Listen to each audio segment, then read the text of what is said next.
where Ethiopia or an African government has the chance to borrow high-quality loans over a maturity of 40 years.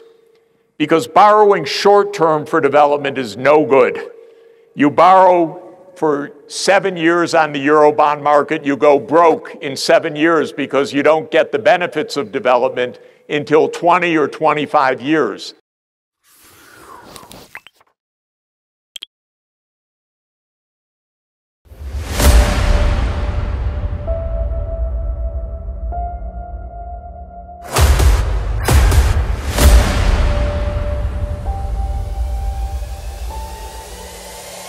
This is the journey to One Africa.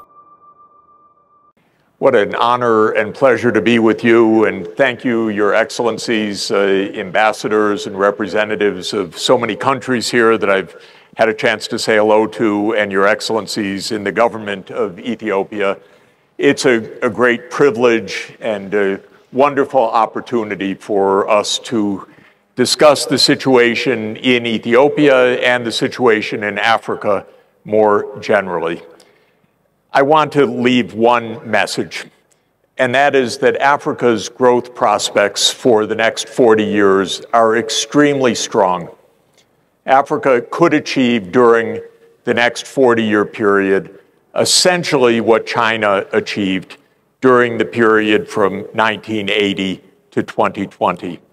China, as you know, achieved economic growth averaging around 10% per year economic growth. Phenomenal. When anything grows at 10% per period or per year, it means that it doubles in 7 years. So China achieved that growth over 40 years. That means it was doubling essentially in economic size every 7 years. And in a 40-year period, that is 5 doublings, 35 years plus. So if you double 5 times, that's 2 times 2 times 2 times 2 times 2. That's a 32-time increase of output. China achieved about a 35-time increase of output from 1980 to 2020. And it went from a country of 1.4 billion people that was very poor in 1980 to either the second or the first largest economy in the world today, depending on how you measure things. If you measure the economy at what we call market prices, then China's number 2. If you measure the economy at what we call international prices, so a common set of prices for each sector, comparing the US and China, then China's the largest economy in the world. And China went from being a low-income country to a high-income country in a period of just over 40 years. My view is that this is possible for Africa, and that this should be the aim. And it's actually quite convenient to speak about it now in 2023, because 40 years brings us to 2063, which of course is the birth of a unity of Africa, the Organization of African Unity, which in this great city, in this country, was founded in 1963. And all of Africa's aspirations are dated to the year 2063. I like that because it gives us a 40-year lead time, and development is a long-term process. It's not a short-term process.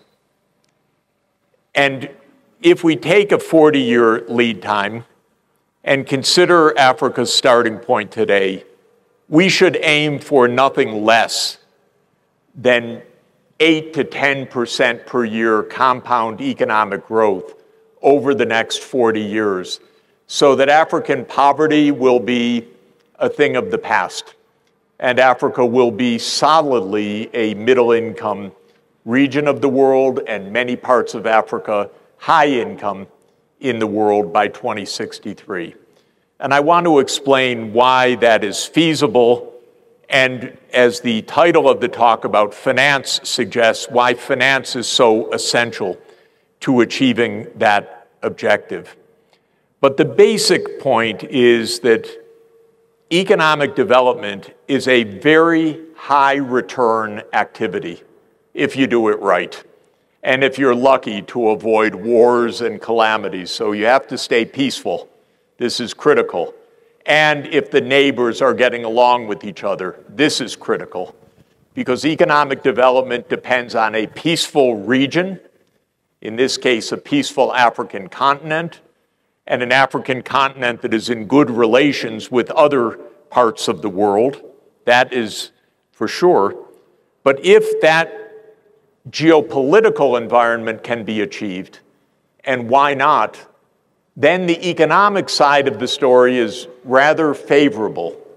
And the reason it's favorable is that if you do what I do for a living, which is Excel spreadsheets basically, and ask what are reasonable scenarios based on economic modeling and economic history for the kind of growth that can be achieved, what you find is that the returns to economic development of a poor region are just about the highest returns on investment of anything in the world. I'd rather invest in Ethiopia's future than in some high-tech company, because a high-tech company will not achieve compound interest returns of what Ethiopia can achieve of 15 to 20%, not rate of growth, but compound return on investment, which is a different concept. It's the financial return on the investments that are made. What's the real difference between the United States and Ethiopia in economic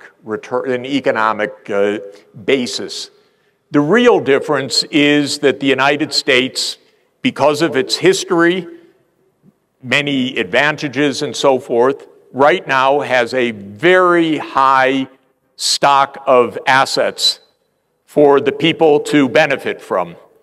And the three main kinds of assets that the United States has are the education of the population, which averages right now about 15 years of average education, because in past history, people finished high school. And now, of course, 40% finish tertiary education. So it's about 16 years as of now, average years of education. A second gap is infrastructure. The physical infrastructure in the United States is robust and enormous. When I was a kid, I grew up in Detroit. Detroit was the motor city where all the automobiles were produced. So Detroit made sure politically that we built highways everywhere in the United States. And my youth was very much involved in listening to building the interstate highway system between 1955 and 1975 in the United States. And that was thousands and thousands of miles of highway that linked a continent at full scale. Ethiopia doesn't have that, and Africa doesn't have that. Right now, the physical connectivity in Africa is very low. It's low in all regards. It's low in paved roads, it's low in highways, it's low in power grid, it's low in fiber. But none of that is fundamental that can't be overcome. All of it is actually, in its way, rather straightforward investment. The technologies are known. NAPAD has produced the maps of where the grid should go, where the rail should go, where the power should go. So it's not a deep mystery, but that's the second big difference. And the third big difference, of course, is the business sector, the business investments. Business, why is business in the United States so robust? Well, one reason is simply there's a very skilled workforce, and there is all the infrastructure that's needed wherever the goods are produced. You can ship them to a port, you can put them on rail, the freight system is very good, and the power is reliable, and so forth. And so returns to private investment are indeed very high. Now, if you add up the physical capital in the United States, that is the infrastructure and the business capital, it's about $210,000 per person. The investments that are needed to overcome the current liabilities, poor infrastructure, poor connectivity, not enough rail, and so forth, is not that expensive when you think about the returns that will come from that investment. And the other component, making sure that every child in Ethiopia has an education that reaches at least through 12 years, not just 4 years, but through 12 years, and that actually can go on for 30 or 40 or 50% of the young people to tertiary education. That's expensive, but not so expensive. And so when you do spreadsheets for a living and you ask what's the difference of a rich country and a poor country, the answer is investment. And not even so much investment. A high flow of investment that, if carried out over a period of 30 or 40 years, brings you from poverty to high income status. So we say that China's development was a miracle, but it wasn't a miracle. It was very good economic planning, combined with good market forces, combined with a very strong focus on education over a period of 40 years. So China was able to fill in all the gaps. They built tens of thousands of kilometers of fast rail, tens of thousands of kilometers of highway, thousands of kilometers of power grid that connected China into a single power pool. They put all the kids in school. And the Chinese tiger mothers insisted you will get at least 12 years of education, if not 16 years. You're our child, you're going to get educated. And so all of these pieces were put together, and the result is what I, as a development economist, love to see, which is this success during my career of this vast country of 1.4 billion people going from 70% extreme poverty to no extreme poverty during exactly the years of my professional life. Sonia and I went to China the first time in 1981. At the time, there were no private vehicles on the streets anywhere. There was poverty. There were lots of bicycles already, but there was poverty. And we went in 1981, and we've gone almost every year since then. And you could see the rise of a completely modern, cutting-edge economy in that period. So that's what I believe Africa should aim for and what Africa can achieve.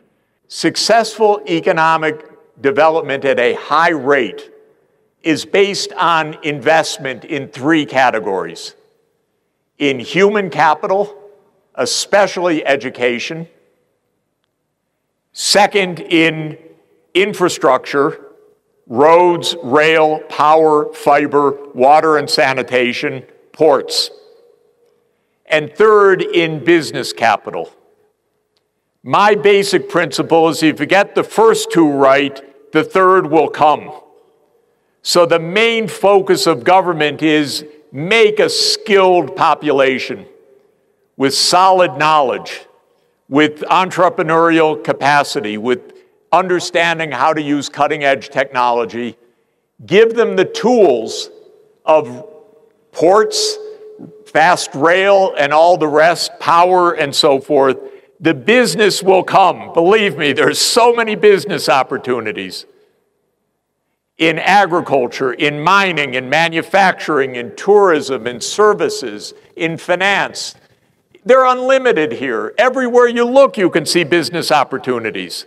But you need the infrastructure and the skilled work. So for me, that's what the government needs absolutely to focus on. For me, the single most important investment for Africa in the coming decade, bar none, is education. Get every child in school and enable them to stay in school through upper secondary. It's a heavy task, but don't let any child not have the chance to reach upper secondary completion. And this is not the current situation right now. My view is that if Africa ensures that by 10 years from now, every child is reaching upper secondary completion, you'll just see this economy take off because the farmers will be innovating. The business startups will be innovating. The service sector will develop. Tourism will soar. And that, to my mind, is the single highest return. In labor economics, we have a formula which predicts how much the wage goes up for each additional year of schooling. And the normal assumption is that one more year of schooling raises the income earned by 12%. If you look at the implication of that, the returns to schooling are, in a financial sense, are 22% return. That's the best return on the planet, is educating young people in real financial terms. I have done some simple calculations looking at how an economic growth model for Ethiopia might suggest the kinds of returns that can be achieved. And there are two basic assumptions that one can look at. So one assumption is about financing, and I call it the high borrowing scenarios, where Ethiopia or an African government has the chance to borrow high-quality loans over a maturity of 40 years. Because borrowing short-term for development is no good. You borrow for 7 years on the Eurobond market, you go broke in 7 years because you don't get the benefits of development until 20 or 25 years. So the Eurobond market's no good for this unless you're borrowing for 30 or 40-year loans. What you need is official finance for at least a 30-year maturity, and a lot more of it. And so one part of the scenario is high versus low borrowing. The second assumption is whether the fertility rate remains quite high and goes down very gradually, or whether the fertility rate comes down more rapidly through family planning and girls in secondary education and public awareness and so forth. So these are the two assumptions, and I look at 4 scenarios where Ethiopia can't borrow externally and the fertility rate remains high. Second scenario, where Ethiopia can borrow heavily at long term and the fertility rate remains high. Third scenario, where Ethiopia can't borrow, but the fertility rate goes down. And the fourth scenario, where Ethiopia can borrow high and, because of family planning or universal schooling for girls as well as boys, the fertility rate reduces sharply.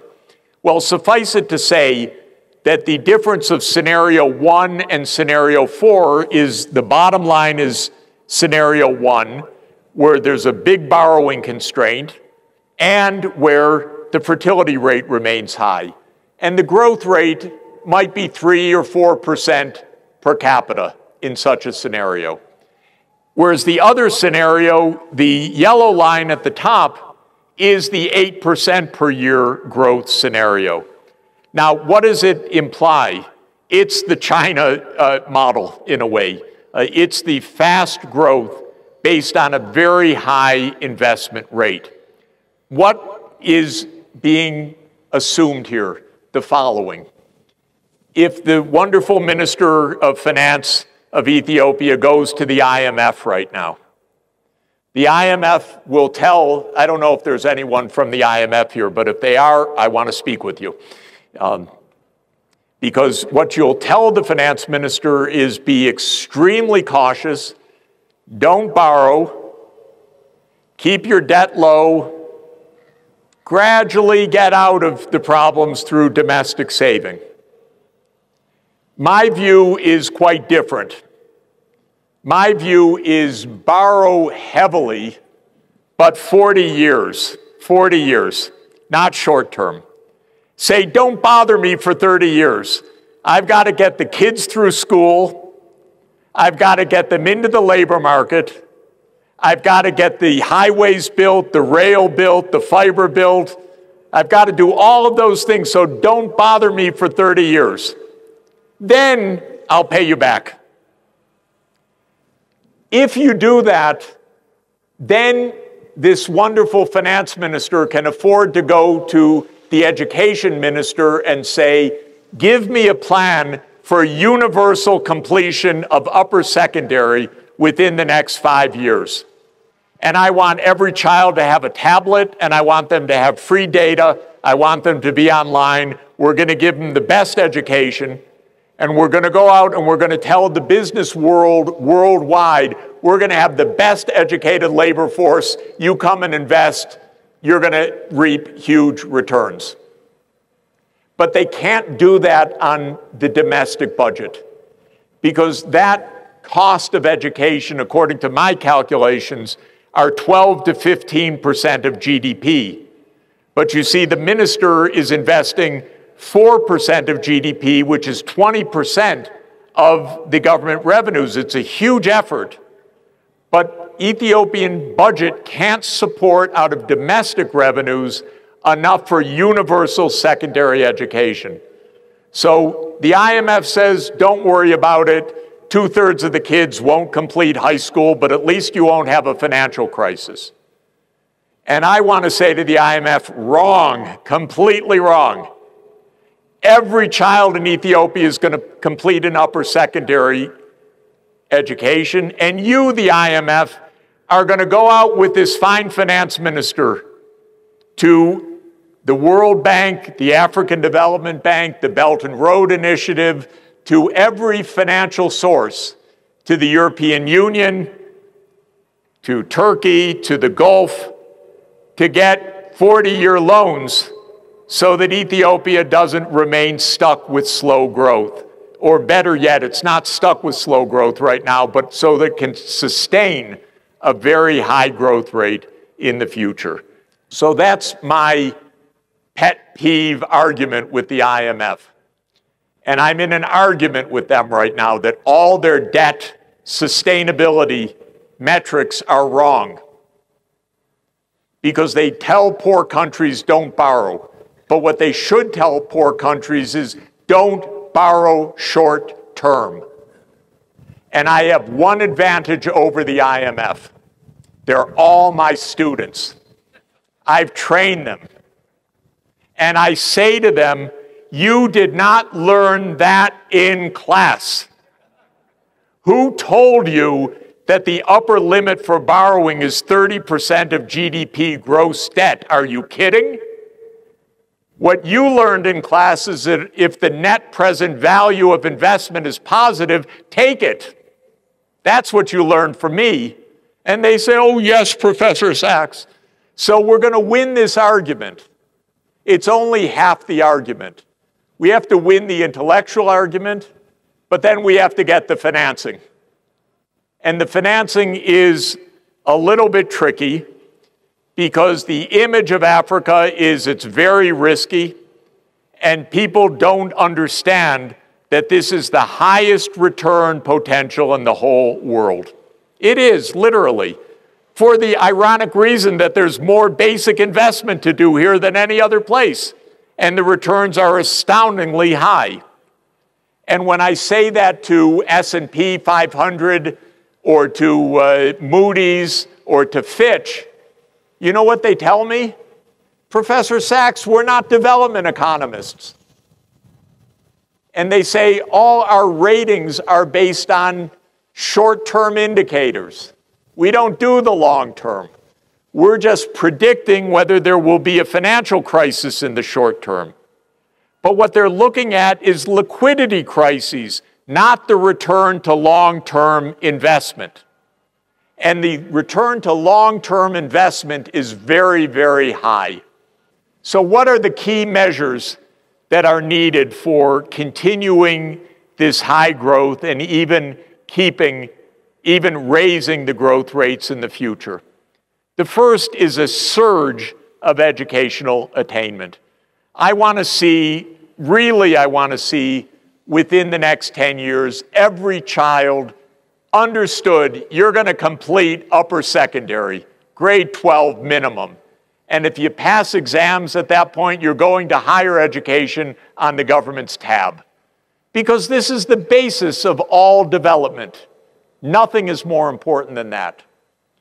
Second is health promotion, including family planning, including spacing and so forth, because education, good labor market returns, and family planning will help reduce a very high fertility rate, which will be a big boost to economic growth. Third, of course, is promotion of key sectors. Agriculture, mining, manufacturing, tourism, culture, everything is here. This is a most magnificent and beautiful country. It's got everything. It's got nature, every ecosystem. It's got ancient history. It's got modern development. It's got tourism. You name it, it's here. And it's got history that goes back 3,000 years. It's incredible what you find in this country. So for tourism, it is unbelievable. Fourth is regional cooperation. You know, there's so many difficult regions in Africa, in the Horn of Africa, in the Sahel, but they're all trapped in poverty right now. They all need the boost to get out of the syndrome of poverty. They all need a lot more investment. And they need regional investment strategies that would connect Ethiopia with South Sudan, with Kenya, with Eritrea, with Somalia, with Somaliland, because you build a regional economy this way. And that will also reduce risks and help each of the neighboring countries also to develop a deeper strategy. And then each region and the AU as a whole needs to build out its partnerships with other regions. So Africa as a whole needs strong relations with the Gulf countries, for sure, with Turkey, with Russia, with China, with Japan, with Korea, with the United States, with the European Union. And all of this is possible right now. I'm a huge fan of the Belt and Road Initiative, for example. The Belt and Road Initiative is just wonderfully made for Africa's needs because it's about connectivity. It's about basic infrastructure. And so that's an example. The Gulf, I just came from Dubai. Their sovereign wealth funds have trillions of dollars. They want food security. You are their food security. There's no limit to the investments they'll bring. So this is another part of the regional strategy that I think is so important. Of course, we need global cooperation. We need peace on this planet. That would be the first most important thing. I testified in the UN Security Council a couple of weeks ago. I won't belabor the point, but my point was for all the wars we have right now, they could be stopped immediately because they're about politics. They're not about some intrinsic underlying urge for war. They're about politics. So politics can find political solutions. And diplomacy is absolutely the cheapest possible investment with the highest returns, even higher than education, because there's nothing more destructive than war. It's absolutely the worst single investment in the world, not to mention the fact that The world spends $2.5 trillion a year on armaments, and the United States alone, 40% of that, which is absurd. Why does any country need to spend $1 trillion on armaments in this world? All you do is build up armies that want to go fight someplace. And so it's absolutely ridiculous. So we do need peace to make this vision work. And the final point that I'll make is to reform the fiscal financial architecture, we're going to need some negotiation and diplomacy over the coming year. UN Secretary General Guterres is determined to put the global financial architecture at the center of international negotiations now. He asked me to help draft his SDG stimulus plan, and I promote that plan around the world. One of my fervent hopes that I worked on for a number of years was to help the African Union to become the G20 first country. As you know, now the AU has joined the G21. Don't ever call it the G20 again, please. It has African Union, it's now the G21. So we also have to get the message right. But the African Union has joined the G21, and that gives us the chance to negotiate a new global financial architecture, to negotiate a new debt sustainability framework of the IMF and the World Bank, to capitalize the regional institutions. For example, the African Development Bank should be about 20 times larger than it is. Do you know the total lending of the African Development Bank is about $5 billion a year for 1.4 billion people? That's a little more than $3 per person in Africa. That's not good enough. We need the bank to be 20 times larger, and that requires a major capitalization of the African Development Bank, and that should be central to the international agenda. So let me just end here by saying it's not only rhetoric, it is actually very deeply held, my deeply held view that these next 40 years will be Africa's years. This will be a period of tremendous development. Soon, and I think it is soon, within the coming decade, everyone will want to rush here because this will be the fastest growing part of the world economy. When they rush here, I want them to find that dynamic, skilled, young workforce that's ready with the ideas, the skills, the ability to implement advanced technologies. And if those pieces can be put together, this will be a glorious period in the period to 2063. Thank you very much.